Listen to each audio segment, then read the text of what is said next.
Madaming compatible fast charging protocols ang supported para sa Android at iOS devices. Nalala nyo tong dalawang cute na mini GAN charger na to? Meron na naman si Anker na mas mataas ang wattage.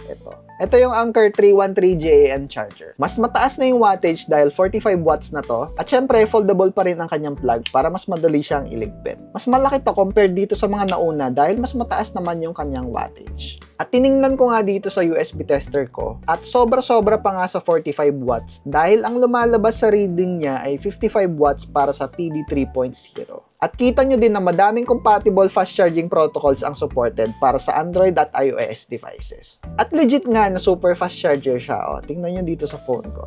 At comparing dun sa claim nila na 21 volts, 2.25 amps, iti-trigger naman din natin siya sa actuals. Kaya totoo nga ang nasa specs nila. Kaya kung naghanap ka ng maliit na fast charger para sa mga devices mo, check mo tong Anker 313 GAN charger.